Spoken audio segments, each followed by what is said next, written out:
marcado por la actualidad. Román Losinski. Circuito Éxitos. 7:37 minutos de la mañana. Es sabido ya que Estados Unidos confirmó reuniones con la administración de Nicolás Maduro. La administración de Nicolás Maduro confirmó esas reuniones con Estados Unidos y entre las cosas que conversaron, pues también está la reactivación de las negociaciones en México o que se habían venido dando en México, que no necesariamente vaya a ser el mismo lugar. En todo caso, también el tema de la seguridad energética ha sido importante, eso sí lo confirma Estados Unidos. Ya la agencia Reuters había revelado que, según sus fuentes en las reuniones, se trató el tema del levantamiento de algunas sanciones en el sector petrolero venezolano para poder suplir encargos de petróleo que recibía Estados Unidos desde Rusia y ahora podría ser Venezuela o retomarlos Venezuela porque originalmente eran de nuestro país. ¿Qué más? ¿Qué tanto se puede negociar en este momento coyuntural cuando se tiene como telón de fondo esa invasión de Rusia a Ucrania? Bueno, hemos querido nosotros consultar a Antero Alvarado. Él es socio director de Gas Energy para Venezuela, es profesor además del IES. Antero, muy buen día. ¿Cómo está?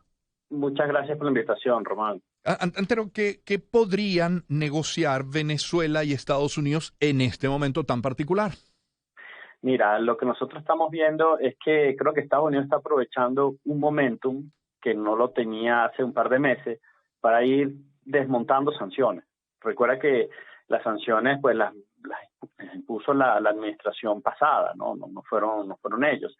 Y creo que ellos pues tenían como que estaban esperando un momentum que no fuera un costo político para ellos dentro de Estados Unidos pues para hacer esto, ¿no? Yo creo que hay que tener claro de que este acercamiento pudiera entenderse como que Venezuela va a compensar esa falta de petróleo ruso, pero es que eso no ocurre de la noche a la mañana. Uh-huh. O sea, y lo que sabemos es que en las negociaciones el alcance es mucho mayor, es hablar de una nueva ley de hidrocarburos, una reducción de regalías, es mayor participación de las empresas occidentales en Venezuela, y esas cosas no ocurren de la noche a la mañana. Yo lo que leo y Uh-huh. es como que si quisieran sacar a Venezuela de la órbita rusa, ¿no? Entonces, eso como pasaba en las películas de Star Wars, o sea, quieren que vuelvan al lado bueno de la fuerza, ¿no? Uh-huh. Entonces, al final, esa yo creo que es la lectura correcta que hay que darle, y no solamente hablar de que ahora en vez de ir a China el petróleo venezolano va a ir a Rusia. Esas cosas no ocurren de la noche a la mañana. Es decir, que Estados Unidos necesitaría no solamente ese petróleo que suplía hasta ahora Rusia, sino acercar a los aliados de Putin en la región. Ahora, la gestión de Nicolás Maduro lleva meses intentando por todas las vías posibles flexibilizar las sanciones, hacer caja, aumentar la producción, tener diálogo con Estados Unidos. Así que parece ser una relación ganar-ganar, al menos entre gobiernos, no necesariamente entre países, pero sí entre gobiernos. Correcto, y al final, obviamente hay empresas americanas en Venezuela. O sea, yo estuve escuchando algunos comentarios de algunos analistas, senadores, que decían que comprar el crudo de Venezuela es lo mismo que traerlo de Irán, y yo creo que eso no es así. Pero ya en Irán no hay disculpa que te interrumpa, pero es que también se especuló la semana pasada que Irán, siendo país sancionado, también podría convertirse de nuevo en suplidor de petróleo para Estados Unidos. Claro, entonces aquí hay un reajuste del tablero geopolítico. Entonces yo creo que la respuesta a todas estas situaciones que estamos viendo, la respuesta va más del lado geopolítico que el tema energético como tal. O sea, Venezuela no está en capacidad de compensar esos volúmenes de Rusia. Y te pongo un ejemplo. Venezuela hoy en día lo que exporta, con excepción de lo que va a Cuba, pues hace caja. O sea, es un dinero que le entra a PDVSA. Y un poco la propuesta que se ha escuchado es que el crudo venezolano vaya a Estados Unidos bajo la figura de pago de deuda, o sea, que las empresas internacionales que hacen bien en Venezuela puedan cobrar sus deudas y ese crudo, parte de ese crudo pueda ir a Estados Unidos. Entonces, claro, al final es una propuesta interesante, porque al final también PDVSA deja de ganar dinero ahí, o sea, es dinero que hoy le entra en caja y mañana no le entraría. Entonces, no es una situación, por eso es que no vemos un sí, o sea, lo que hubo fue un primer acercamiento. Uh-huh. Obviamente cada una de las partes tiene una lista de un rosario de requisitos. Mira, esta es mi lista, mi lista del Niño Jesús. Cada quien llegó con una lista y al final poco a poco se va a ir ajustando. O sea, yo no veo que esto va a dar una respuesta inmediata a la crisis. Sí. Y creo que el acercamiento con Venezuela, si si era por un tema de energía, de volumen, de compensar lo que venía aquí por otro que yo ahora voy a enviarte, esto debió haberse hecho el año pasado. Yo creo que el agua ya llegó, la sangre ya llegó al río, entonces por eso es que hay que entender que ese acercamiento no es por un tema volumétrico, no se dan los números, cuesta mucho. Eso para que las empresas levanten producción tienen que venir las empresas de servicios internacionales que hoy en día están al límite, no les dejan hacer nada, o sea, no están aquí, no tienen el personal. Eso toma tiempo que todo el mundo vuelva otra vez a la normalidad, que le paguen, ¿no? Claro. Antero Alvarado con nosotros. Más allá de lo diplomático, más allá de este primer acercamiento, cuando se sienten en esa mesa autoridades energéticas de Estados Unidos, autoridades energéticas de Venezuela, ¿qué hay en ese rosario? ¿Qué hay en esa lista? ¿Qué puede dar Venezuela? ¿Qué puede dar Estados Unidos? ¿Qué aspira a recibir el otro de esa negociación, de esa posibilidad que recién se abre? Mira, al final las sanciones para la industria petrolera es bastante fuerte. O sea, PDVSA tiene que vender con descuento petróleo, tiene que vender solo a unos off-takers, que son los que se llevan el crudo, que a veces pues no tienen ni siquiera página web, no tienen teléfono, o sea, son negociaciones muy complejas. Venezuela recibe pago de ese crudo pues en efectivo.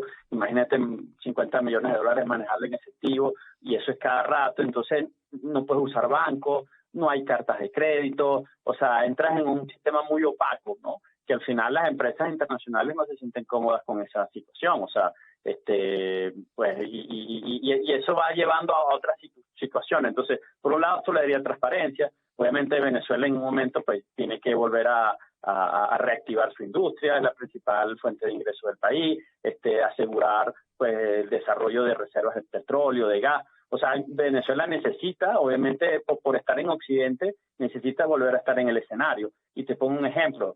Ahorita se está dando el evento de CERAWeek, que es el evento de energía más importante. El primer día, el invitado, uno de los invitados principales fue el presidente de Colombia. Y Venezuela no aparece en ningún escenario, no aparece en ningún evento, en ningún sitio ven invertir a Venezuela. Uno ve publicidad, ven invertir en Honduras y todo en el sector energético, y Venezuela está fuera de eso. Entonces yo creo que Venezuela también quiere reinsertarse, ¿ok?, en esta escena, y lo tiene que hacer a uno por este lado. Yo creo que eso es como una de las grandes aspiraciones del gobierno ante esta realidad. Ahora, Antero, las reservas de petróleo de los Estados Unidos son enormes. Estados Unidos está en la necesidad o en el interés de comprar petróleo fuera, es para no tocar esas reservas, no es porque lo necesite para abastecer un tanque de combustible esta tarde. Bueno, Estados Unidos tiene una reserva estratégica que es diferente a sus reservas de crudo geológicas que están ahí y que están por desarrollar. Exacto. Esa reserva estratégica fue diseñada cuando hubo el embargo árabe en los años 70. Y es un crudo que compra crudo y se colocan ahí adentro, que son unas reservas de sal, y se retira crudo cuando es necesario, ¿no? Entonces, al final, cuando el precio del crudo está muy bajo, pues se compra y se llena, y cuando el precio, pues, en circunstancias como esta, se retira. Mira, eso al final es una decisión muy interna de los Estados Unidos. Hace poco lograron retirar, y al final lo que ellos también quieren es que, que tener fuentes alternativas y no tener que tocar eso. Eso es como quien dice, mira, vamos a tocar los ahorros familiares, pero dice, bueno, pero puedes tratar de resolver tus problemas familiares, no sé, trata de cobrarle a fulano o vender el carro antes de tocar, no sé, vender la casa, ¿no? Entonces, esa es la reserva estratégica. Obviamente esa información es pública, todas las semanas muestran los niveles de inventarios que hay, y hay muchísimo petróleo, pero al final lo que ellos quieren es que pues el mercado vaya a la normalidad y no siempre tener que tocar esas reservas. O sea, por el final son temas muy sensibles dentro de Estados Unidos, y que eso se toca realmente cuando hay un huracán, cuando hay cosas realmente que impactan pues el consumidor final. Ya yo creo que el consumidor final está pagando bastante, y esto va a seguir así. Esto no se va a resolver en el cortico plazo, ¿no? Y hablando de plazos, y con esto cierro, Antero Alvarado con nosotros. Aún con todo el apoyo de los Estados Unidos, aún levantando las sanciones que sea necesario levantar para aumentar la producción, de los 600 o 700 mil barriles diarios que tenemos hoy, ¿cuánto tiempo nos llevaría a llegar al millón, a los 2 millones, a los 3 o a los 300 que en alguna ocasión este país produjo? Mira, es una pregunta que nos la hacemos todos, ¿no? Y al final creo que nosotros vemos el negocio, los que estamos dentro de la industria, con todas las restricciones que hay hoy en día. Entonces nos cuesta a veces entender del potencial que tenemos, ¿no? Te cuento que también Venezuela tiene muchísimos campos donde puedes aumentar a 20.000 barriles solamente cambiando piezas que se las robaron o poniendo un vigilante o cortando algunas cosas, cortando grama, en fin, no sé, hay unos mangos bajitos y eso lo hay por todos lados. O sea, en el occidente de Venezuela ahí no se ha perforado un campo en años. O sea, en Venezuela no se ha perforado un campo yo creo que en los últimos 3 años. Campañas exploratorias, aquí no vemos campañas exploratorias, aquí lo que vemos es que se está produciendo de lo que ya está existente. Entonces, imaginarnos de que van a venir fuertes inversiones, mira, eso quizás hay que remontarse a los años 90, finales de los años 90 y ya pues muchos de los que estamos en este negocio no vimos eso. Entonces a veces nos cuesta imaginarnos que estas cosas pueden ocurrir. Eso toma tiempo y también va a depender de cuánto PDVSA se deja ayudar. O sea, porque al final nosotros estamos analizando esto como si lo que vaya a proponer Estados Unidos, PDVSA va a decir que sí, no lo sabemos. Porque si lo que está pidiendo es que PDVSA pues debe de entrarle dinero, de que en vez de exportar esos 500 que están ahorita exportándose, nada más le entren la mitad, pues al final eso te afecta a tu caja, ¿no? Entonces, pero mira, yo estoy muy convencido y yo creo que no hay que esperar ponerse fechas de que de aquí a tal fecha tanto. Esto se va a dar en la medida en que hayan señales. Yo creo que hay que ser aquí muy conservador y creo que hay que hacer un trabajo muy grandes trabajos de inversión. Y para que esos trabajos grandes de inversión ocurran, PDVSA tiene que pagarle a muchas empresas que se le dé dinero, y para que eso ocurra, estas empresas tienen que tener seguridad de que no van a tener sujetos de sanciones por recibir dinero de PDVSA, y eso todavía no está muy claro todavía. Claro. Antero, muchísimas gracias por este tiempo.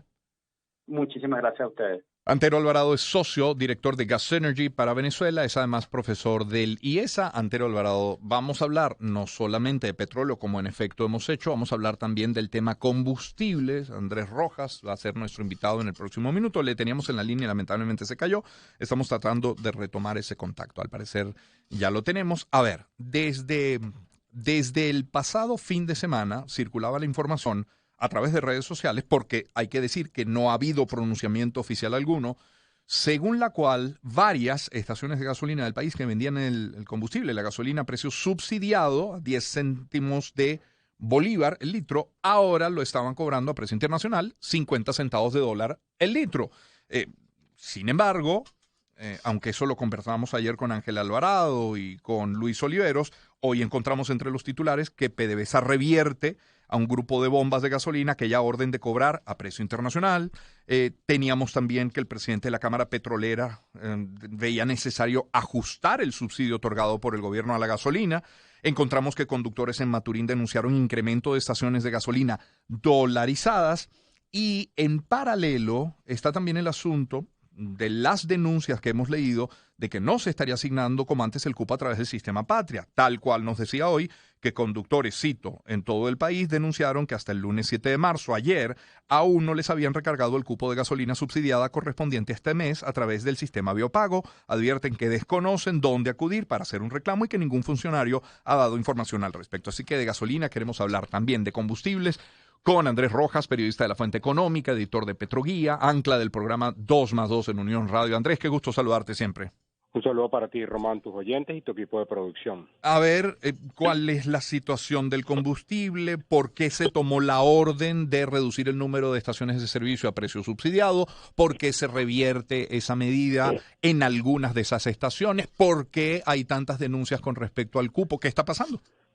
Mira, Román, en cierta manera, quisiera comenzar que aquí lo que haría falta es transparencia en lo que tiene que ver con el esquema del combustible, porque después del anuncio que se hizo en mayo del año 2020, que se habló de un nuevo esquema para el expendio de combustible, que habló el presidente Maduro y habló el ministro del Petróleo, Tarek El Aissami, el tema, las decisiones se han ido adoptando en lo que tiene que ver por ajustes, porque lo vemos por un usuario que llega y de repente se consigue un nuevo precio o una nueva realidad.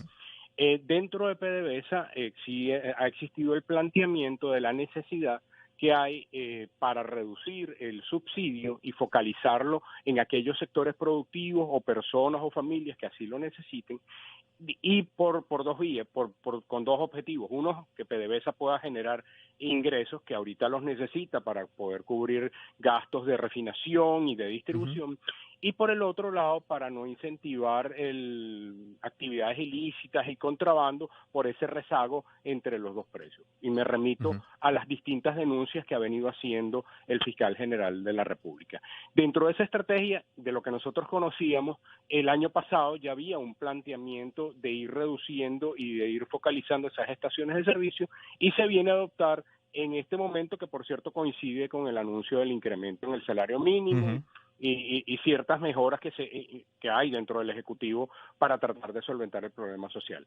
Sin embargo, ayer hubo la información que tenemos, que hubo una contraorden justamente porque empezaron a haber focos de protesta justamente por lo sorpresivo. Recordemos, aquí en el tema de la gasolina, aun cuando ya hay una generación que no vivió ese hecho, que tú y yo sí lo vivimos, desde febrero del año 89, ya ni sencillamente uno de los detonantes, no fue el único, pero uno de los detonantes fue ese incremento que era mínimo, era pírrico si se compara con lo que hemos tenido que vivir, sobre todo a partir del año 2020.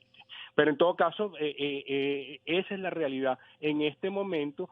Y luego, en el año 2020, todavía el precio internacional era competitivo y era similar a, por ejemplo, el que se podía pagar en Brasil, en Colombia, en el mismo Estados Unidos. Y ahorita no, por el alza en los precios del crudo. De hecho, hay un planteamiento, pero eso no se ha aprobado y dudo mucho que en lo que reste de año eso se vaya a aprobar, de ir a un esquema de fórmula similar al que tiene Colombia, donde mensualmente se va revisando el precio de la gasolina en función de cómo sea la variación del precio del petróleo, manteniendo ciertos subsidios. Así es, para hacernos una idea, en la Florida está hace nada el precio del combustible, el galón era de $2.90, ya sobrepasa los $4, y hay estados en los Estados Unidos que se está vendiendo en 5, en 7 y en algunos hasta $8 el galón. Lo mismo está ocurriendo en Europa, y lo mismo está pasando, por cierto, en Colombia. Claro. A ver, Andrés, tú como editor de Petroguía, con las fuentes que tienes, con el equipo de trabajo, tú hoy tienes claro, si haces un mapa de nuestro país, qué bombas quedan subsidiadas, esas que venden a 10 céntimos de bolívar el litro en el país. ¿Eso está claro? Mira, del país no, pero de Caracas sí te lo puedo decir. Es decir, por ejemplo, por el área del sureste de Caracas, prácticamente están hacia la parte de la avenida Nueva Granada, la estación de servicio que está en la Bolivariana. Ya quitaron, por ejemplo, la estación de servicio que estaba en Bellomonte al final de la avenida Miguel Ángel. Prácticamente por los lados de donde está Unión Radio no queda ninguna. Es decir, más bien ha habido de manera progresiva. Ha habido una migración, y a eso se suma un elemento adicional, Román, y es que sobre todo lo he visto mucho en el interior del país, eso no se ve en Caracas, sobre todo en Carabobo eso es absolutamente visible, el tema de la transferencia de las estaciones de servicio a privados vinculados con la gobernación, donde existe un esquema dentro del pago que se haga dolarizado, que hay una porción que obviamente entra a PDVSA, pero hay una porción que entra a la empresa que tiene la gobernación de Carabobo, que originalmente empezó siendo la de gas doméstico y también ahora incluye algunas estaciones de servicio en esa región. Andrés, supuestamente está garantizado ese mismo cupo de 120 litros mensuales de combustible a precio subsidiado. Entonces, ¿qué es lo que se denuncia? ¿Qué es lo que es distinto? ¿Cuáles son los principales reclamos con el sistema Patria? ¿Ahí qué pasa? Mira, cuando uno se metía mensualmente en el sistema Patria, y lo digo con propiedad, no solamente como periodista, sino como usuario, claro, que he buscado hacer una combinación, porque sin lugar a dudas, Román, si a ti te dicen que puedes echar gasolina a 10 céntimos de bolívar el litro frente a 50 céntimos de dólar, o sea, todos por más ingresos que podamos tener, todos también tenemos una racionalidad. Y por supuesto, y en mi caso, yo por ejemplo, yo vivo en el Valle de Caracas y yo puedo decir un buen día, bueno, yo uso bicicleta, pero hay que mirarle la cara, que tú le digas a alguien como yo, a alguien como tú, que viva en Guarenas, Guatire, en los Altos Mirandinos, en el litoral central, a que vivan en el Hatillo.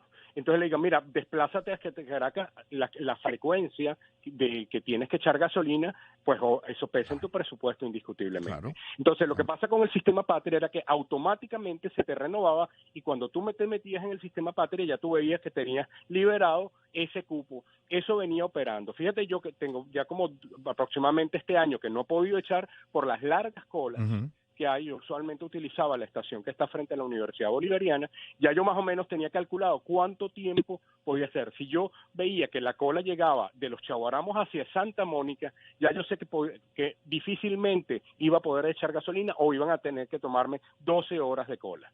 Si la cola era mucho más corta, a lo mejor iban a hacer cola y lo asumía como un acto de lectura y me llevaba siempre un libro. Lo que está ocurriendo ahorita con el Patria, yo que no me he abastecido, yo me meto en mi portal de Patria y pareciera como que ya yo me consumí el cupo que yo tengo asignado en el mes de marzo.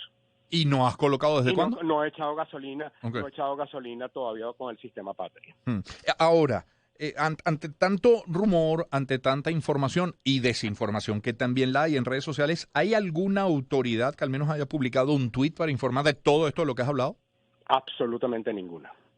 Ni los medios oficiales, bien sea corporativo, empezando por el propio ministerio, pasando por la propia PDVSA, o los distintos medios de comunicación oficiales o oficiosos, o sea, te hablo, por ejemplo, de Venezolana de Televisión, de Últimas Noticias, que últimamente está teniendo bastante información petrolera oficial. Ninguno ha hablado sobre el tema de la gasolina. De hecho, antes, cuando me dijeron tu equipo de producción, me volví a meter a ver si había algo nuevo que yo pudiera, y hasta por lo menos hasta las 7:20 de la mañana no había ninguna información nueva. Será de esperar, Andrés, me imagino, que aumenten las colas en las estaciones de servicio, aún subsidiadas, pero te pregunto, vamos más allá, ¿impulsa, anima esto al mercado negro? La intención es corregir el mercado negro, es decir, al hecho de migrar las estaciones de servicio, fíjate que, y creo que lo conversamos en una oportunidad, el contrabando se había revertido más bien de Colombia hacia Venezuela, sobre todo en el Táchira, pero por todo el tema de la escasez. Lo que estaba ocurriendo, sobre todo en la región capital, era que personas que controlaban las estaciones de servicio subsidiadas, digamos, se habían generado todos unos mecanismos de mafia que iban desde cosas de yo te alquilo tu espacio y es lo que explica por qué tú veías a veces unas piedras o unos conos para un determinado vehículo, y era porque había como una suerte de reventa y de transacción en lo cual habían vínculos obviamente con personas de esa estación de servicio, hasta la extracción propiamente dicha de combustible, como llegó a denunciarlo el propio fiscal. Claro. Andrés, gracias por atendernos esta mañana, ¿eh? Gracias a ti, Román. Muy amable. Andrés Rojas Jiménez, periodista de La Fuente Económica, editor de Petroguía, ancla del programa 2+2 aquí en Unión Radio. Son las 8:00 a.m. Hoy iba a ser el segundo día de nuestro seriado sobre lo que están recibiendo los médicos en sus consultas. Íbamos a hablar con un neumólogo, no será hoy, por las razones ya conocidas. Tuvimos que cambiar la pauta con el anuncio del día de ayer. Lo haremos mañana, luego vendría un endocrinólogo, finalmente un psicólogo esta misma semana para continuar con nuestro